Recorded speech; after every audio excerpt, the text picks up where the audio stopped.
राधे राधे, नमस्ते, सत श्री अकाल, आदाब। कैसे हैं आप सभी लोग? मैं उम्मीद करती हूँ आप सभी लोग बहुत अच्छे होंगे, खुश होंगे, मस्त होंगे, बहुत अच्छे से अपने स्टडीज पर फोकस कर रहे होंगे।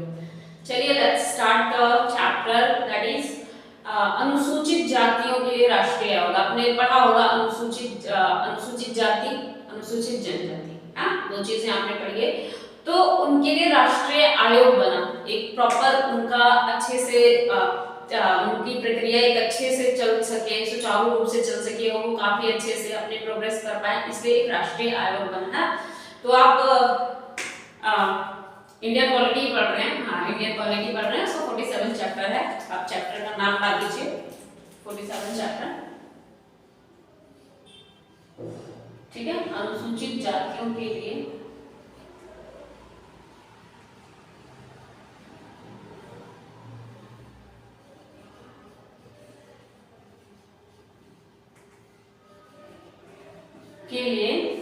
राष्ट्रीय आयोग,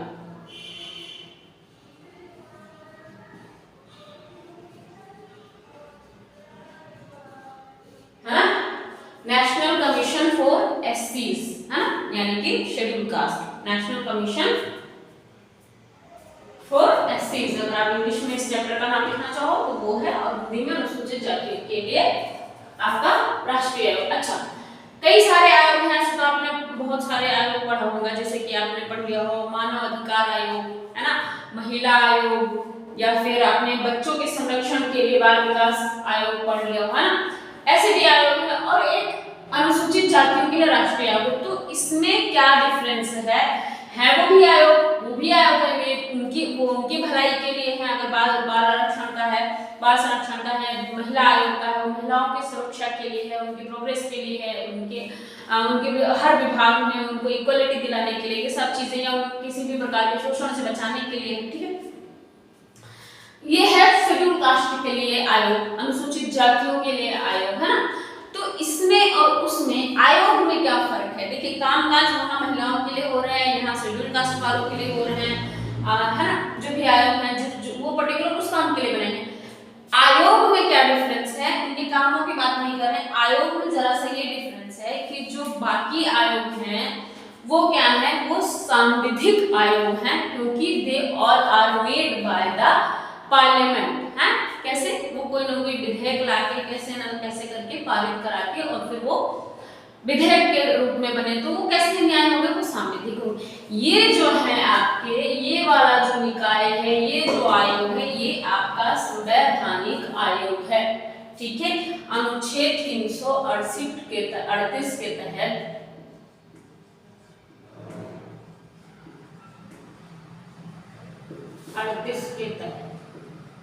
ठीक है, ये क्या है? संवैधानिक निकाय,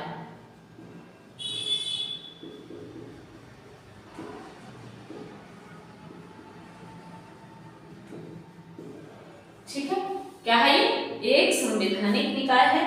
कब कौन अनुच्छेद के तहत आया है? ये अनुच्छेद 338 के तहत जोड़ा गया है। और जो बाकी आयोग है वो क्या है? वो एक्चुअली में संवैधानिक निकाय नहीं है, बल्कि वो कैसे निकाय है? सांविधिक निकाय है। जैसे कौन कौन से आयोग हो? मैंने 3 आयोग के नाम लिए थे, है ना। तो जैसे महिला आयोग 1992, है ना, महिला आयोग 1992 जो हम वो लिख लेते हैं। ये संवैधानिक न्याय, सांविधिक न्याय कौन कौन से हैं इसको हम लिख लेते हैं। सांविधिक न्याय, सांविधिक निकाय, है ना। जैसे कि आपका महिला आयोग हो गया,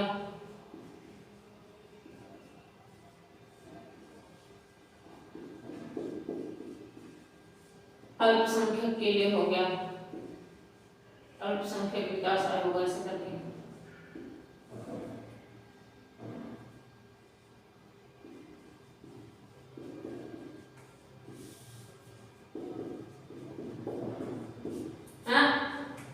ये जैसे संवैधानिक निकाय आपको पता है कि ये अनुच्छेद 338 के तहत आया, और ये कैसा निकाय है? अगर पूछा जाएगा, आपको ऑप्शन दे दिया जाए, उसमें 3-4 ऑप्शन दे दिया जाए कि राष्ट्रीय अल्पसंख्यक आयोग, महिला आयोग, या फिर राष्ट्रीय मानव अधिकार आयोग, है ना, ये राष्ट्रीय बाल संरक्षण आयोग, और उनमें से एक ये दे दिया जाए, तो उनमें से आपको चूज करना होगा कौन सा संवैधानिक निकाय, कौन सा सांविधिक निकाय है।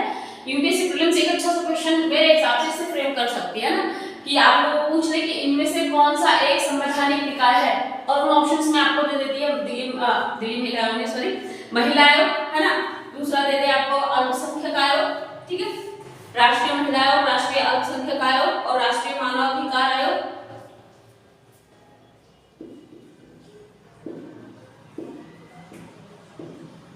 ठीक है,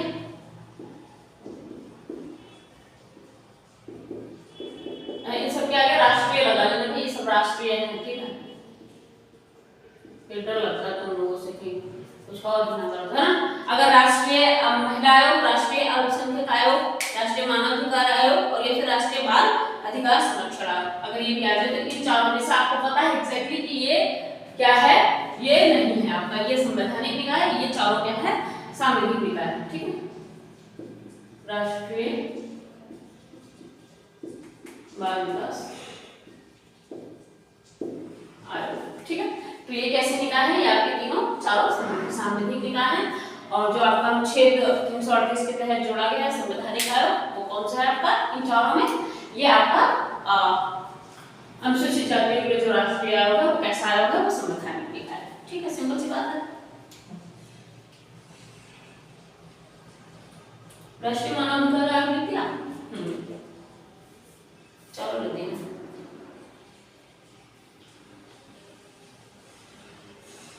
चलिए